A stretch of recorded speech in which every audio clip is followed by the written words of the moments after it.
देखिए, हमारा सत्संग आपको अटपटा जरूर लगेगा, लेकिन ये सब तत्वबोध पर आधारित है। तो देखिए, आज हम 0 से लेके, 0 से लेके और भविष्य में 9 तक के आपको सभी विशेषताएं जो अंकों की हैं आध्यात्मिक में क्या क्या हैं, वो कैसे हैं, उनके बारे में रोजाना बताएंगे। 0 से लेकर 0 तक का गुरु मोहि ज्ञान बताया है, इनसे है सब खेल पसारा, संग में यह समझाया है। तो देखिए, आज 0 से शुरू करते हैं। 0 से ही अक्षर उपजे, 0 उत्पत्ति दाता है, जो ही कलम टिके सुन बनती, फिर अक्षर बन पाता है। ए ई उ स्वर मुख्य कहिए, इनसे ये विस्तार कहाता है। ए जमा ए में आ बन जाता, जो शक्ति दर्शाता है। ए है पुरुष और ई है नारी, यह समझ में आता है। ऊ को कॉमन मान लीजिए, शब्द परख करवाता है। 2 वर्णों की संधि होती, तभी शब्द बन पाता है। सत्य शब्द सार जो जाने, तो ज्ञानी कहलाता है। देह के भिन्न भिन्न कमलों से भिन्न भिन्न व्यंजन आता है। इन व्यंजनों में स्वर मिले फिर तभी रूप दर्शाता है। भाषा लिपि कोई भी हो, शब्द ही ज्ञान कराता है। अंदर बाहर शब्द पसारा, इसके बिना बुत कहाता है।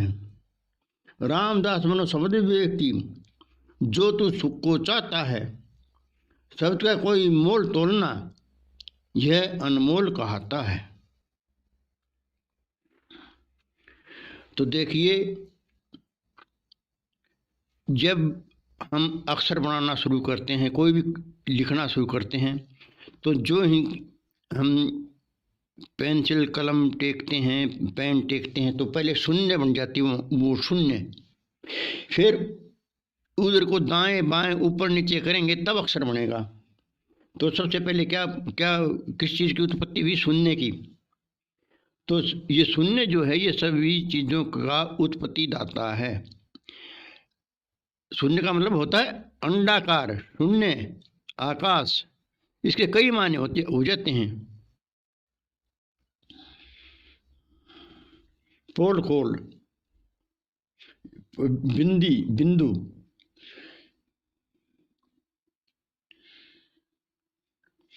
और ये 3 जो स्वर हैं, 16 स्वर, ये जो है ये कंठ से ऊपर ऊपर के ही होते हैं।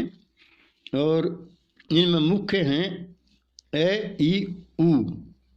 इनसे सभी जो आगे स्वर हैं उनका निर्माण हो जाता है। जैसे ए जमा ए से आ बन जाता है।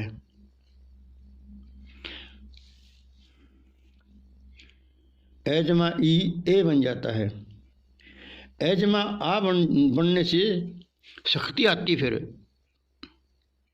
ए तो आराम से धीरे से कह दिया कोई, और आ में जो है वो शक्ति आ जाती फिर। और ये समझ में आता है कि ए है पुरुष और ई है नारी। ये ऐसे वाणी विचार में आता है। किसी के आगे आ लाएंगे तो वो पुरुष रूप हो जाता है तकरीबन, और ई से नारी रूप हो जाता है। और वो जो है वो कॉमन मान लीजिए, ये शब्द परख कराता है। 2 वर्णों की संधि होती, तभी शब्द बन जाता है। 2 वर्ण जैसे आ जमा ओ, आओ हो गया, तो ये शब्द हो गया। फिर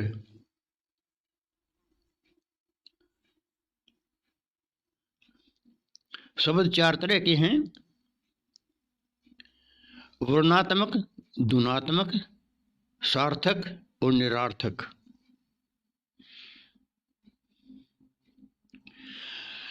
गुरुओं ने ध्वन्यात्मक शब्द के ऊपर जोर दे रखा है, लेकिन ऐसे हमारा विचार ऐसे है, अनहद सुन सुन गए बतेरे का उन्हें मुक्ति पाई, अपने आप को समझ बावड़े इसी में तेरी भलाई। क्योंकि साहिब ने कहा है, बिन बोले कार्य ना सरिये। हर एक जीव जो है तकरीबन उसकी अपनी भाषा होती है, वो बोलता है, तो वो उस अपने शब्द का महत्व है। जैन मत के अनुसार जो है मनुष्य जाति की ही 6,000 से ऊपर बोली हैं, 6,009। तो अब हम भारत में इतनी भाषाएं, हमें एक दूसरे राज्य की भाषा नहीं समझते। जैसे हम उत्तरी भारत के रहने वाले जो है दक्षिणी भारत की भाषाएं नहीं समझते, उड़िया, मलयालम आदि।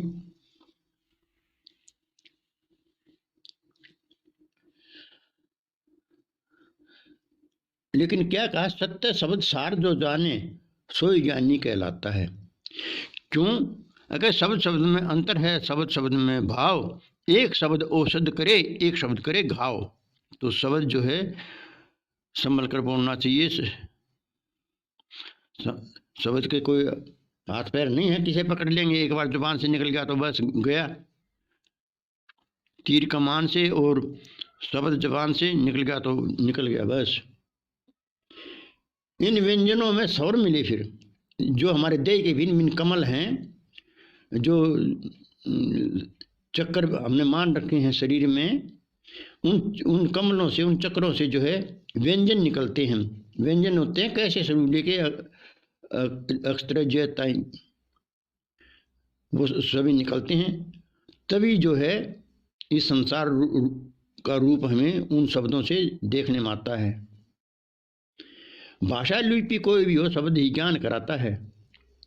अंदर बाहर शब्द पर सारा, इसके बिन बुत कहा जाता है।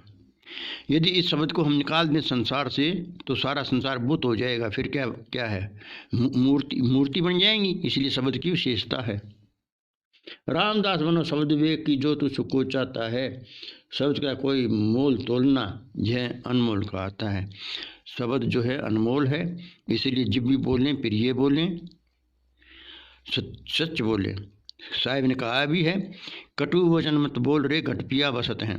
सबके घट में जो ना राम है, परमात्मा है, इसलिए किसी को भी कटु वचन मत बोलिए।